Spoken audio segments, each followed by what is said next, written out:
C'est la rentrée sur RCF Sarthe, une rentrée où plus que jamais la joie se partage sur notre antenne, le 101.2 et bien sûr le DAB+, la radio numérique. Avec moi en studio, Paul-Joseph Bouladou, rédacteur en chef de RCF Sarthe. Bonjour. Bonjour Benoît, bonjour à tous. Et Agnès Milo, notre ancienne alternante, qui nous fait la joie de poursuivre l'aventure avec nous pour un petit moment, on l'espère. Oui, bonjour Benoît, bonjour à tous. En effet, ça y est, les 2 années d'école de journalisme sont terminées. Puis maintenant, je vais poursuivre en effet l'aventure au sein de la rédaction RCF. Eh bien, ad vitam aeternam peut-être pas, mais au moins le plus longtemps possible. Et puis, je m'y plais beaucoup.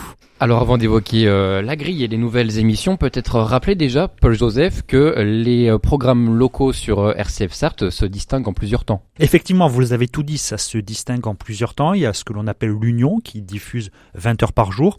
Il y a nos 4 heures de programmes locaux sur des tranches spécifiques, 11h, 12h30, 18h15, 19h et à partir de 19h12 jusqu'à 20h30. Évidemment, les journaux du matin, 7h01, 8h01 qui sont présentés par vous-même Benoît. Et la grande nouveauté de cette année, c'est que sur ces temps locaux, de 18h30 à 19h, nous serons en direct avec les autres radios chrétiennes, RCF et Fidélité Nantes, des Pays de la Loire, donc pour une demi-heure en direct avec des reportages, des journaux, des invités, des journaux qui seront présentés entre autres par Agnès Milo. Et oui, ça y est, je vais retrouver la présentation. Pendant ma première année d'alternance, j'avais eu la joie de vous réveiller tous les matins pendant 1 an. Je vais reprendre un petit peu cette habitude de pouvoir vous partager les infos qui se passent près de chez vous, donc près de chez vous en Sarthe, mais aussi sur l'ensemble du territoire régional. Et ça, c'est vraiment une joie pour moi de pouvoir me dire que tous les soirs, on aura ce rendez-vous. Même si moi, ce sera uniquement le mercredi et le jeudi, pendant 10 minutes, eh bien, on pourra ensemble faire un petit peu le point sur ce qui se passe en Sarthe et ailleurs. Est-ce qu'on présente les journaux différemment quand on a réveillé les gens et maintenant vous les accompagnez quand ils partent du travail, quand ils préparent leur dîner, peut-être ce sera à 18h30? Ah, c'est vrai, Paul-Joseph, que c'est 2 tranches horaires qui sont radicalement différentes. Le côté matinal, il va falloir un petit peu accompagner les gens dès le réveil. On fait un petit peu partie de la morning routine, comme disent nos amis britanniques, la petite routine du matin. On va être là entre le café, la douche, le réveil, le brossage de dents. Donc ça va être plus un petit peu de l'accompagnement. Tandis que le soir, on est en général sur des tranches plus dynamiques. On vient du travail, on est allé chercher les enfants à l'école. Ça va plus être un rendez-vous plus rythmé, avec toujours cette idée de donner un maximum d'informations en un minimum de temps, mais toujours avec une logique que ce soit le plus clair possible. Actualité en matin, actualité en soirée, mais aussi dans le reste de la semaine, Paul-Joseph, et un rendez-vous politique qui change un peu de forme. En fait, le rendez-vous politique n'est plus un rendez-vous politique, même si ça reste politique. Ok, j'espère que je ne vous ai pas embrouillé. En fait, le rendez-vous politique dont vous parlez, il fait peau neuve et ça devient l'actu en face.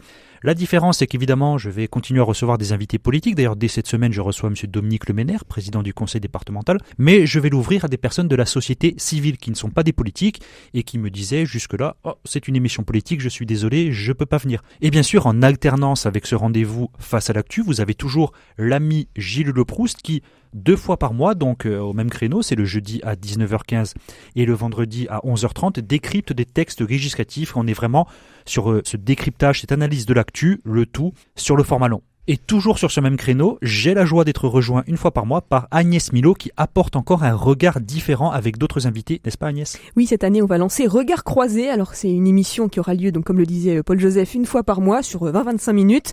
Et là, c'est des personnes qui ont un regard un petit peu plus distant, parfois avec un petit peu plus de recul sur l'actualité. Vous pourrez entendre le père Hervé Maricoten, vous pourrez entendre l'association culturelle protestante, vous aurez aussi un diacre de notre diocèse, Yann Dupenoit, qui sera avec nous. L'idée, c'est vraiment de pouvoir analyser, décrypter les grands enjeux du moment, les grands enjeux de l'actualité du mois écoulé, avec un regard chrétien, de manière à la fois apaisée, mais aussi assez distancée.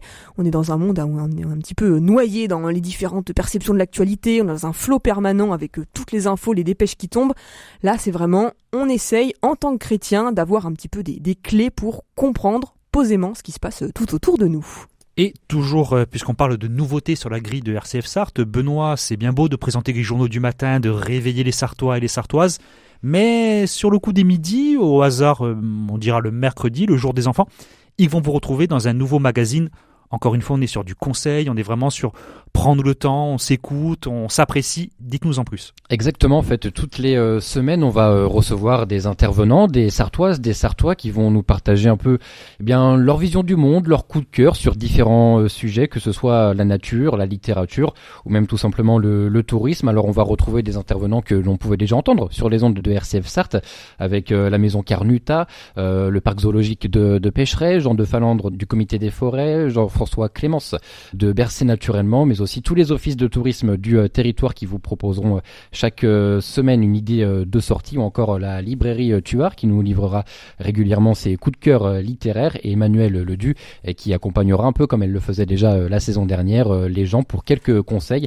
dans leur vie du quotidien. Donc ça, ce sera tous les mercredis de 12h10 à 12h30. J'aurai le plaisir de vous présenter cette émission chaque semaine. Autre nouveauté à évoquer avec vous, Paul Joseph, Guten Dia et Hola amigos. Vous nous faites la traduction ? Guten dia, tout simplement, j'ai inventé une expression, ça veut dire c'est bonjour à la fois Guten Tag et Buenos Dias en espagnol, donc l'allemand et l'espagnol. Je pense que tout est dans le titre. En fait, c'est l'association Amigos qui aura également une chronique mensuelle qui, avec Elisabeth Sesma, qui est bien connue d'ailleurs des auditeurs et auditrices de RCF Sarthe, dans Guten Dia vont se rencontrer une fois par mois sur une petite chronique où ils nous expliquent les différences culturelles, ce qui rejoint nos amis et nos voisins espagnols et allemands. Ça peut être la rentrée scolaire, ça peut être la fête nationale en octobre, ça peut être comment on fête Noël, comment on fête la Toussaint, comment se passent les vacances d'été, vraiment ce qui nous rejoint culturellement dans ces deux pays qui sont si proches de nous et que parfois on connaît si peu. Guten Dia, d'ailleurs, avec Chez nous l'Europe, c'est le jeudi à 19h40. RCF, c'est aussi l'accent sur la jeunesse. Agnès, c'est un nouveau rendez-vous que vous allez proposer cette année. Oui, on va vous proposer de redécouvrir un petit peu les actualités, les activités du pôle jeune, ce service diocésain qui propose pour les 12-25 ans une multitude d'activités et d'engagements au service de l'Église et de l'Évangile. Et donc, une fois par mois, à 11h30 le lundi matin, vous pourrez avoir un petit peu des témoignages et puis entendre tout simplement ces accompagnateurs, ces jeunes, ces lycéens, ces étudiants qui ont décidé tout simplement de remplir une mission au service de leurs frères. L'idée, c'est vraiment de prouver le dynamisme qui existe dans notre diocèse, parce que voilà, RCF Sarthe, c'est une radio locale, une radio d'actu, mais le C de RCF, c'est bien sûr une radio chrétienne. Et on va pouvoir, une fois de plus, montrer que les jeunes de notre diocèse sont très très inventifs. Et qui dit radio chrétienne dit aussi évidemment émission à vocation spirituelle. Paul Joseph, le rendez-vous Église en Sarthe revient cette année et nouveauté, vous allez suivre régulièrement les pas de notre évêque, Monseigneur Villemain. Effectivement, Église en Sarthe s'ouvre, Église en Sarthe va plus aller sur le terrain. On va garder une semaine sur deux, donc 2 fois par mois, ces rendez-vous en studio avec Monseigneur Villemain, qui va nous aider à décrypter l'actualité spirituelle, nous donner des clés de compréhension sur le monde qui nous entoure. Émission qui est également animée pas seulement par moi, mais également par le diocèse du Mans, donc avec Axel de Ferraudy. Mais je vais aller également 1-2 fois par mois sur les pas de l'évêque, donc car l'Église en Sarthe, c'est ça, c'est aussi des paroisses, c'est aussi des communautés, des paroisses qui vivent, qui évoluent. On a un nouvel évêque, c'est une chance d'avoir un nouvel évêque, c'est une période de transition, c'est une période de renouvellement, c'est propice à l'enrichissement spirituel, et alors c'est décidé, c'est normal, je vais suivre l'évêque, vous avez tout dit, je vais suivre les pas de l'évêque 1 fois par mois, au moins. Église en Sarthe, donc pour conclure, garde le même créneau horaire le vendredi à 12h10 et ça repasse le vendredi à 18h15. Une voix bien connue de RCF Sarthe, Colette Mahé, sera également avec nous encore cette année. Oui, c'est ça, Colette Mahé qui va nous proposer son émission Foi et Vie, 1 fois par mois, l'occasion de réentendre des témoignages, mais aussi de s'interroger un petit peu sur les grandes questions théologiques qui traversent notre temps. Ce sera avec Marie-Christine Bernard, théologienne qu'on a eu l'habitude d'entendre sur notre antenne les saisons passées, avec toujours cette idée de rejoindre les auditeurs, enfin vous, amis auditeurs et auditrices, au plus proche des questions que vous pouvez vous poser sur la foi, sur les grands questionnements métaphysiques qui vous traversent.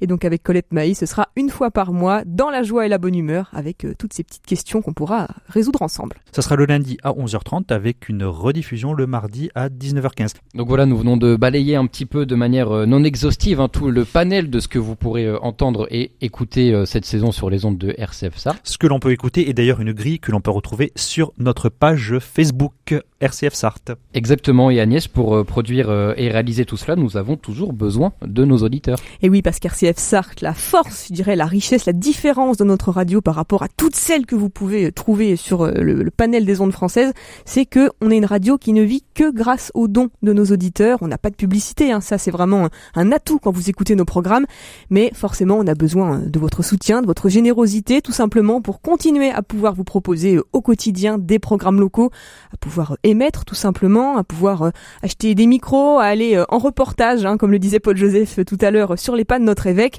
Donc voilà, on le sait bien, hein, c'est pas forcément facile, mais il n'y a pas de petits dons. On ne faut vraiment pas se mettre la pression avec ça. Nous, on est toujours heureux de savoir que vous êtes de plus en plus nombreux à nous soutenir. Il n'y a pas de petits dons. Simplement, nous, on a aussi envie de profiter de cette année pour aller davantage à votre rencontre, pour vous connaître encore mieux. Alors, avoir un nom sur un chèque, c'est toujours très agréable de se dire que des gens aiment ce qu'on fait et nous soutiennent. Mais on a aussi envie d'entendre votre voix, que vous veniez même passer nous faire un petit coucou à la rédaction quand vous pensez à nous et que vous nous soutenez. Voilà, on sera toujours très disponible pour pouvoir échanger avec vous. Merci beaucoup. Agnès Milo, merci Paul-Joseph Bouladou, et on vous retrouve évidemment tous les jours sur les ondes de RCF Sarthe, et toutes ces infos sont bien sûr à retrouver sur rcf.fr. Merci à vous deux. Merci beaucoup Benoît, et puis on souhaite une très belle rentrée aussi à tous nos auditeurs. Merci Agnès, merci Benoît, et bonne rentrée également aux auditeurs. À très bientôt, peut-être dans nos studios.